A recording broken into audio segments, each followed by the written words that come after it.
Hi guys, welcome back to Coding with Ritik. Today we are going to learn how we can put emojis in a HTML web page.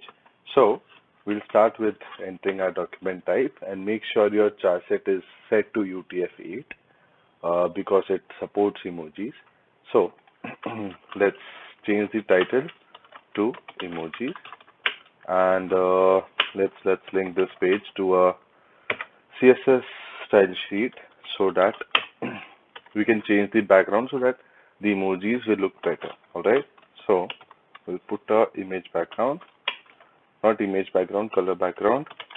So background color antique white. Alright, so let's look at the website. Alright, our title has come here and the background color has also changed. So now let's give it a heading, which is going to be my first emoji page. Alright, so to enter emojis you need to write a specific set of numbers, which are, let's put it in P, which are and hash 128516. Alright, so as you can see, an emoji has come here.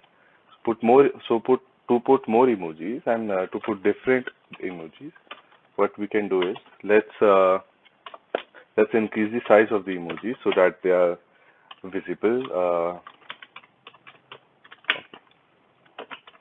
All right, so as you can see, this is now here. All right, so I'll show you some more emojis. Let's do it 128515, 128514, 513, and let's save it. And here, as you can see, we have successfully inserted emojis in our HTML web page. So I will put these references for the emojis, the specific set of numbers for different emojis in my description. So do not forget to check the description. And thank you for watching. Thank you.